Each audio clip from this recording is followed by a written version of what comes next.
I wanted to go over something with you guys on gratitude. I taught the kids gratitude is an attitude.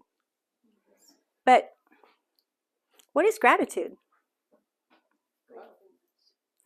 Well, first of all, there were some, sometimes we get these acronym things. I had a AAA for gratitude. First of all, you have to be aware. In order for you to have gratitude, you've got to become aware of things. I'm aware that every breath I take is a gift from God. What? I'm aware that I have a roof over my head. I'm aware that He gave me the smarts on how to pay it off. I'm aware of how to grow trees because I listened to my father when I was a child. See, we moved off the ranch when I was 3. You see what I'm saying? You got to be aware of something to be grateful for. You don't take anything for granted, okay? You take nothing for granted. And after you're aware of it, you appreciate it. Remember that blue-eyed tree out there? Okay, you don't give me fruit next year, I'm cutting you down. The next year, man, I had an abundance. That's the best blue-eyed tree. I've never had a blue-eyed tree I've never had blue-eyes that good. Appreciate it.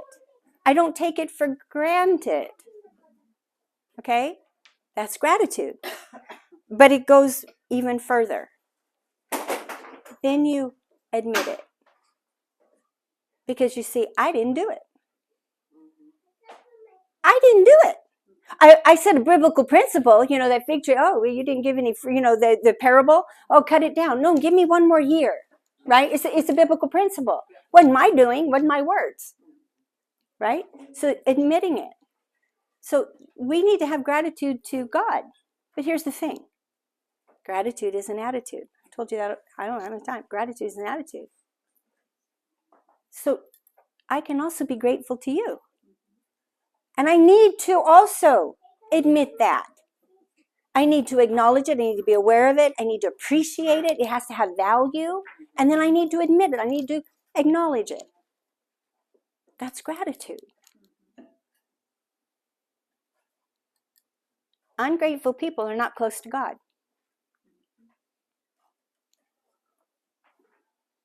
The words might come out of their mouths. They might walk it. Well, they might imitate it. Well, they might mimic it.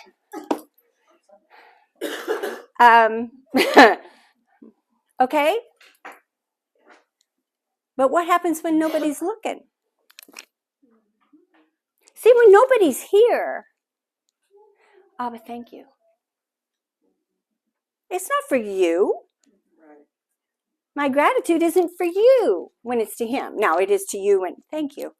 Thank you for bringing me that stuff today. Yes, and the berries. Okay, gratitude, right? Gratitude. That is for you, okay? That is for you. But my gratitude for Him, I don't care whether you hear it or you don't hear it. But it should be a marker and a characteristic of my life. Okay? Okay. Because the opposite of gratitude,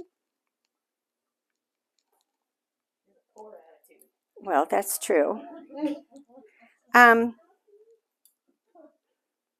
We have a world full of people that expect. Entitled, thank you. Entitlement.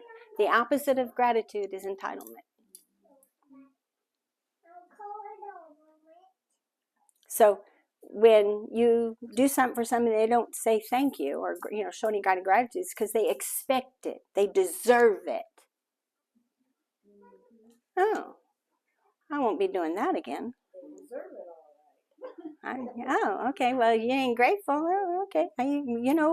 Okay. Right? Gratitude. So gratitude is an attitude. Have one. Have one. Have an attitude. Have an attitude. Please have an attitude. Gratitude is an attitude. Anyway, it was just something that I was impressed upon, that, I always say gratitude and being thankful and saying so, but I'm talking everything. The air I breathe. The Ruach. We want to knock, quote unquote, Judaism, or we want to knock the Jews, but their feet don't hit the ground before they've uttered several prayers in gratitude. They thank him for a toilet. Okay, I know, but they thank him for the toilet. Well, is it okay? So be grateful and say so. You see what I'm saying? And if we started doing that more and more and more and more, the more you praise, the more you have gratitude, there's no room for grumbling. There is no room for grumbling. Been saying for at least 20 times a day, we're so thankful for Yes. This has been a wonderful summer. A mild, it's been this is the summers, when I was a child, summers were like this before they started messing with the weather and playing little g gods, but whatever. It's a real thing. All those quote unquote conspiracies we used to talk about, and people thought we were nuts, and they're being, guess what? They're true. They ain't conspiracies.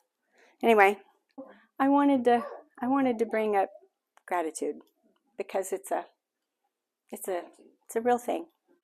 If we start off with praise, we start off with gratitude, we start off with acknowledgement, we start off praising him, there's no room for grumbling, there's no room for murmuring, and your whole attitude changes. See, it is an attitude. Your day is better, yes, okay? And even if, even if, yet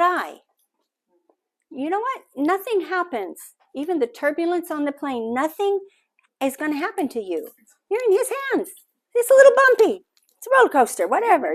I want to go over a little bit of not the whole parashah, but there's 3 things in the parashah that stood out.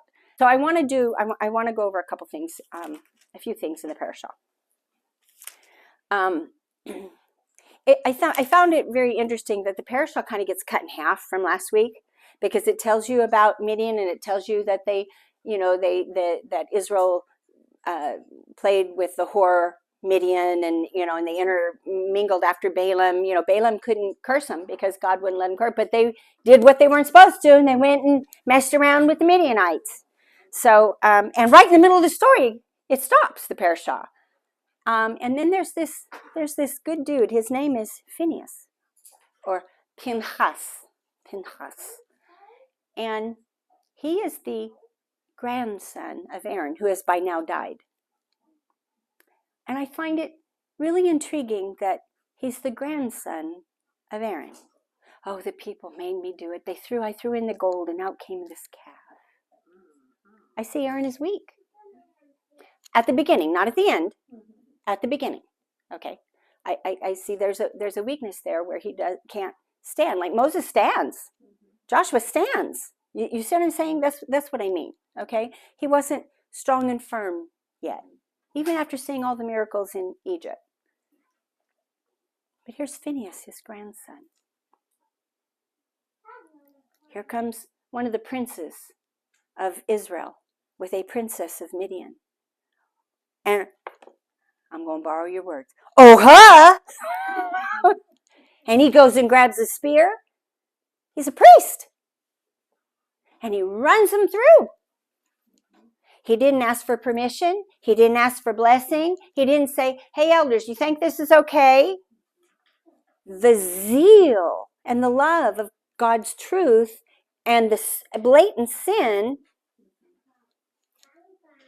and God God blessed him with a covenant of peace, because he was willing to fight. So you can't have peace if you're not willing to stand up and fight. Okay?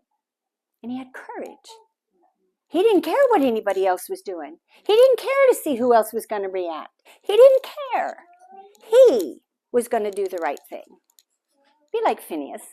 Okay? Be like Pinchas. Do the right thing because it's the right thing. And be blessed. Okay, that was one thing. And there's more with his story that is pretty cool to look at. But that was one thing. Another thing was this one, which personally speaks to me.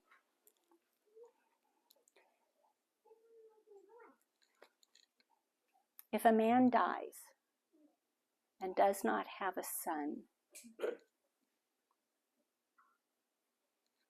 my father died and did not have a son. His inheritance is to go to the daughter.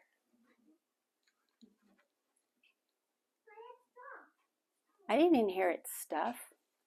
I didn't inherit property. Matter of fact, I didn't get one thing of his earthly possessions. Not one. Not one. But what I did get, no one can ever take away. I got a spiritual inheritance. My father blessed over me, and I inherited that. He had a spirit of gratitude. I got that. He had joy. I got that. He had a relationship with God that I've had to learn for myself. You can't inherit that. You can inherit the how-to and the watch how he did it, but you got to do that one yourself. Right here. Okay? That comes from this Parashah. And then there's another. And in chapter 28 of Numbers, it kind of reiterates Leviticus 23. And it goes through all the holy days, starting with Shabbat. The second one is Rosh Chodesh, the new moon. Did you know that's a commandment too? And it goes through and it lists 7, starting with Shabbat and Rosh Chodesh, and then it lists Passover and Matzah as one. And it keeps going into Yom Teruah, right? Feast of Trumpets. And it goes into Yom Kippur. And then it gets to Sukkot. And what it says about Sukkot, it says, on the 15th day of the 7th month, you are to have a holy convocation, and you're not to do any ordinary work. You are to observe a feast to Adonai for 7 days. That's what Leviticus 23 says, 7 days. You are to present a burnt offering, an offering made by fire.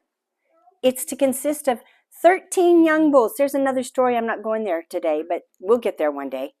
13 young bulls, 2 rams, 14 male lambs. In their first year, they are to be without defect.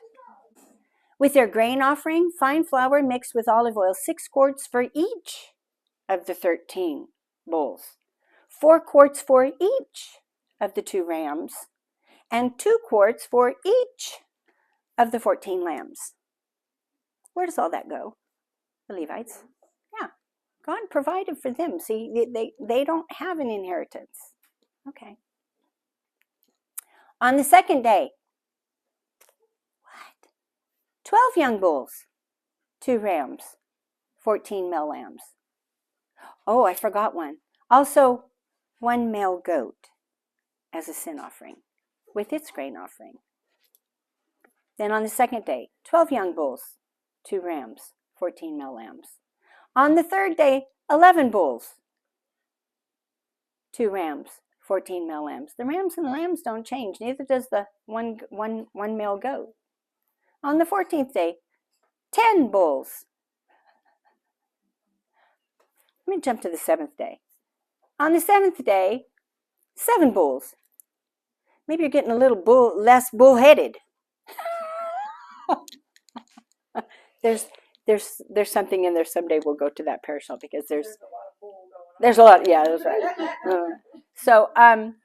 But always 1 male goat as well. Okay, that's Sukkot. That's one of my favorites. 7 days. But here's the part that gets me. But on the 8th day. On the 8th day, you are to have a festive assembly, and you're not to do any kind of ordinary work, but you're to present a burnt offering, an offering made by fire. 1 bull, 1 ram, 7 male lambs in their first year, and also 1 male goat, and the grain offerings that go with them. On the 8th day. 8 is new beginning. Okay? Sukkot. 1 day is as 1,000 years. We're in our 6th day. The 7th day Shabbat is coming, but on the 8th day is eternity. Anyway, that's the Parashah this week, and just kind of highlight those things. I mean, it's a big Parashah. There's a lot in it, but those 3 things, you know, the one personally for me, the other 2 Phineas for all us, you know, be Pinchas. Stand. Don't worry about what anybody else is doing. Who cares? Stand. Okay? Stand. It doesn't matter what anybody else is doing. It doesn't matter what anybody else says. It doesn't matter. What do you know? What does the Lord require of you? But to what? Do justly. Love mercy. Walk humbly with your God. That's not dependent on anybody else.